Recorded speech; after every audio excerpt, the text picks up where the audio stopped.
అందరికీ నమస్కారం. రీసెంట్ గా జరిగిన ఆస్ట్రేలియాలో సిడ్నీ అనే నగరంలో జరిగిన ఉగ్ర దాడికి ఇప్పుడు హైదరాబాద్ కి లింకులు ఉన్నాయి అన్నట్లు కూడా తెలుస్తోంది. సో దాని డీటెయిల్స్ తెలుసుకుందాం ఒకసారి. ప్రస్తుతం స్టూడియోలో జర్నలిస్ట్ జగదేవ్ గారు ఉన్నారు. వెల్కమ్ చెప్దాం. Hello sir. Hi Zakir. Yes sir, ఇప్పుడు హైదరాబాద్ కి లింకులు ఉన్నాయి అన్నట్లు కూడా తెలుస్తోంది సార్. అంటే ఇప్పుడు అతనికి మన హైదరాబాద్ కి ఏమన్నా లింక్స్ ఏమన్నా ఉన్నాయా, లేకుంటే తను వేరే చోట నుండి ఇట్లా హైదరాబాద్ పాస్పోర్ట్ ఇట్లా ఏమన్నా తీసుకున్నారంటారా? యాక్చువల్గా ఈ ఉగ్రదాడి ఏదైతే ఉందో ఆస్ట్రేలియాలో జరిగింది, ఒక్కసారిగా ప్రపంచవ్యాప్తంగా కలకలం రేపింది. ఈ ఉగ్రదాడులు ఎప్పుడు కూడా మీరు అబ్జర్వ్ చేస్తే ఇటు యూరోపియన్ కంట్రీస్, తర్వాత మనకి సౌత్ ఏషియా వీటికి ఎక్కువగా ఉంటుంది తప్ప మళ్ళీ వెస్ట్రన్ కంట్రీస్లో ఉంది. కానీ ఆస్ట్రేలియా ఇటువైపు చాలా అరుదుగా చూస్తూ ఉంటాం. సో అలాంటిది అక్కడ ఆ బోండీ బీచ్ ఏదైతే ఉందో ఆ ఘటన ఒక్కసారి అందరినీ నివ్వెరపోయేలా చేసింది. ఇది మనకి నవంబర్ 26/11 ముంబై దాడి ఎలాగైతే కసబ్ లాంటి ఎదవలు వచ్చి చొరబాటు చేసి విచక్షణ రహితంగా కాల్పులు జరిపారో, అది ఛత్రపతి శివాజీ టెర్మినల్ దగ్గర కానీ తాజ్ హోటల్ దగ్గర కానీ. సో ఇక్కడ కూడా బోండీ బీచ్ లో ఒక యూదులకు సంబంధించిన ఒక జాతి వాళ్ళు క్రిస్మస్ ముందు చేసే వేడుకగా సెలబ్రేట్ చేసుకుంటున్నారు. వాళ్ళు దేశాల నుంచి కూడా వస్తారు, సెలబ్రేట్ చేసుకున్నారు. దానికి సంబంధించిన మత గురువు పెద్ద ఎవరైతే ఉన్నారో ఆయన అక్కడ కార్యక్రమం స్టార్ట్ చేశారు. బీచ్ లో దీపాలని వెలిగించడము, క్యాండిల్స్ వెలిగించడము, అవి పైకి ఎగరేయడము, చాలా సెలబ్రేట్ చేద్దామనుకున్న టైంకి ఈ ఇద్దరు దుర్మార్గులు వచ్చి విచక్షణ రహితంగా కాల్పులు జరపడం. ఆ మెయిన్ మత గురువు ఎవరైతున్నాడో ఆయన చనిపోయాడు. ఆయనతో పాటు మరో 15 మంది చనిపోయారు. అయితే ఇప్పుడు ఆ సాజిద్ అక్రమ్, నవీద్ అక్రమ్ ఎవరైతే కాల్పులు జరిపారో, సాజిద్ అక్రమ్ తండ్రి చనిపోయాడు అనుకుంటా. సో ఆ సాజిద్ అక్రమ్ అనేవాడే మన హైదరాబాద్ మూలాలకు చెందినవాడు. ఇది ఒక దౌర్భాగ్యం అయిపోయింది. ఎక్కడ ఏ ఉగ్రవాద ఘటన జరిగినా దానికి సంబంధించిన మూలాలు ఏదో ఒకటి లింకు, రిలేషను హైదరాబాద్ తో సంబంధాలు ఉండడం అనేది కొంచెం బాధాకరంగా అనిపించే అంశం. అంటే మనం ఇక్కడ అందరం కలిసిమెలిసి ఇదిగా ఉన్నప్పటికీ ఈ విధంగా అది కూడా హైదరాబాద్ లో ఒక పర్టికులర్ ఒక ప్రాంతానికి చెందిన వాళ్ళు కావడం. సార్, భారతదేశంలో రీసెంట్ గా మనం చూసిన కొన్ని ఇన్సిడెంట్లు కూడా ఎక్కడ జరిగినా దానికి మూలాలు ఎక్కడో ఒక చోట నుంచి హైదరాబాద్ కి ఇంకా ఉంటూనే ఉంటుంది. అవును అవును, అది నేను చాలా వాటిలో చూశాను. మేబీ ఇక్కడ ఎక్కువగా ఆ పర్టికులర్ గా ముస్లిమ్స్ ఉండడం వల్ల ఆ రిలేషన్ అలాగా ప్రొలాంగ్ అవుతుందో లేదంటే ఎక్స్పాండ్ అవుతుందో తెలియదు. కానీ మొత్తం మీద అది కొంచెం మనకి ఇబ్బంది కలిగించే అంశమే. ఎందుకంటే ఆ చనిపోయిన సాజిద్ దగ్గర పాస్పోర్ట్ దొరికిందట. అది కూడా ఇండియా పాస్పోర్ట్. ఎప్పుడో ఆయన 90s లో చదువు కోసం అని ఇక్కడ నుంచి ఆస్ట్రేలియా వెళ్ళిపోయి అక్కడే ఒక యూరోపియన్ అమ్మాయిని పెళ్లి చేసుకొని పిల్లలు ఇద్దరికి అన్నాడంట. ఒక కొడుకు, ఒక కూతురు. కొడుకును మళ్ళీ అంటే ఎందుకు మరి అంత చదువుకుని కూడా ఇట్లా దీని వైపు ప్రభావితం అవడం అనేది చాలా మూర్ఖత్వం అనిపించట్లే, ప్రాణాలు తీసేలాగా. అఫ్ కోర్స్ డాక్టర్లే దానికి సిద్ధపడితే వీళ్ళు ఎంత చెప్పండి. మరి మొన్న ఢిల్లీ బ్లాస్ట్ ఘటనలో డాక్టర్లు అంటే దేవుడితో సమానంగా చూస్తాం కదా, అటువంటి డాక్టర్సే ప్రాణాలు తీయాలని డిసైడ్ అయ్యారంటే చూడండి. అంటే తినే ప్రసాదాల్లో కలపాలనుకోవడం. ఇప్పుడు వాళ్ళకి ఇంకో మూర్ఖత్వం అర్థం కానిది ఏంటంటే, సరే మీరు కలిపేరు, విషము తింటారు, ఓకే. వాటితో పాటు వేరైతే మీరు ఏ మతస్థులను అయితే చంపాలని, హిందువుల్ని చంపాలని టార్గెట్ చేసుకున్నారో దాంతో పాటు మీ వాళ్ళు కూడా కొంతమంది చనిపోతారుగా.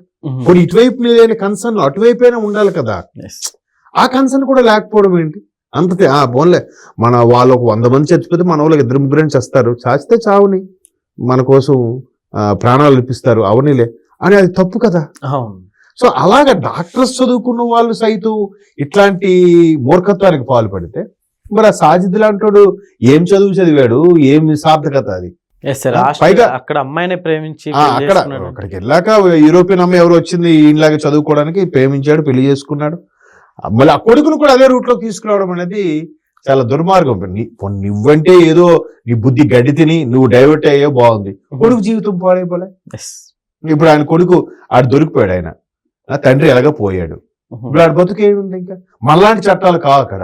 చాలా అసలు వాళ్ళు ఆస్ట్రేలియా వాళ్ళు ఎంత ఇది అంటే చిన్న చిన్న వాటిగా తట్టుకోలేరు వాళ్ళకి. చూడండి, క్రికెట్ లో కూడా అస్సలు స్పోర్టివ్నెస్ ఉండదు. మంచిది, బాగా ఆడతారు. ఇప్పటికీ 4-5 వరల్డ్ కప్లు వచ్చాయి. 50 వన్డే ఇంటర్నేషనల్ 4 వరల్డ్ కప్లు ఎన్నో వచ్చే వాళ్ళకి. అయినప్పటికీ ఒక్క మ్యాచ్ ఓడిపోయినా కూడా తట్టుకోలేరు, అంత సివియర్ గా తీసుకుంటారు వాళ్ళు. మీకు గుర్తుందో లేదో, ఆల్మోస్ట్ 2012-13 టైంలో ఆస్ట్రేలియాలో భారతీయుల మీద చాలా దాడి జరిగింది. అంటే వీళ్ళు రావడం వల్ల మాకు ఉద్యోగ అవకాశాలు పోతున్నాయి, వీళ్ళు రావడం వల్ల మాకు విద్యకి ఇబ్బంది అవుతుంది అని చెప్పి మన వాళ్ళని చాలా మందిని కొట్టడము, మరి కొంతమందిని అయితే ఒకరికైతే కాలు చేయి తీసేశారు. చాలా ఇష్యూస్ అయ్యాయి అప్పట్లో. అంటే వాళ్ళు విదేశీయుల యొక్క ఆధిపత్యాన్ని తట్టుకోలేరు. సో అలాంటి దేశాలు ఇప్పుడు దొరికాడంటే ఇంకేమో ఉంచుతారా? వాడికి ఎలాంటి కఠిన చట్టాలు ఉంటాయి? అంటే ఏదో భారతదేశంలో అతి పెద్ద ప్రజాస్వామ్యంలో మన జనాభా ఎక్కువ కాబట్టి ఏదో జరిగింది అని అనుకోవచ్చు, కానీ అక్కడ అంత తక్కువ జనాభా మీద అలా చేశారు అని అంటే విచక్షణరహితంగా కాల్పులు జరిపారు. అలాంటి ప్లేసెస్ లో కూడా వీళ్ళు గన్స్ కావచ్చు, ఇన్ని రోజులు అక్కడ అటాక్ ప్లాన్ చేశారంటే దానికి సంబంధించిన విషయాలు. సో ఇవన్నీ అసలుకి ఎలా వాళ్ళు ఏమనుకుంటున్నారంటే, ఇప్పుడు డీజీపీ గారు వాళ్ళ ప్రకటన రిలీజ్ చేశారు, తెలంగాణ డీజీపీ గారు. దానికి సంబంధించిన మూలాలు ఎక్కడ వాళ్ళని కూడా ఎంక్వైరీ చేస్తే ఇక్కడ ఉన్నప్పుడు ఆయన మీద ఎటువంటి నేర చరిత్ర లేదు. నేర చరిత్ర లేకుంటే కదా పాస్పోర్ట్ అది ఇష్యూ చేసేది, ప్రాపర్ గా ఇష్యూ చేస్తారు. వీసా కూడా వచ్చింది, అందుకు వెళ్ళిపోయాడు. అప్పుడు అలా ఉండేది కాదు. తర్వాత మరి మతపరమైన ఆలోచనలు పెరిగి అలా మారి ఉండొచ్చేమని చెప్పి ఇక్కడ ఆ రిలేషన్స్ ఎవరైతే ఉన్నారో వాళ్ళు చెప్పారంట. ఇప్పుడు ఇది కూడా Islamic state of Iran and ఏంటది సిరియా, దానికి సంబంధించిన ఉగ్రవాదం ఇది. సిరియా ఇప్పటికి సిరియా వెళ్ళాలంటే ఎవడైనా భయపడతాడు కదా. అది అటువంటి దేశం అది.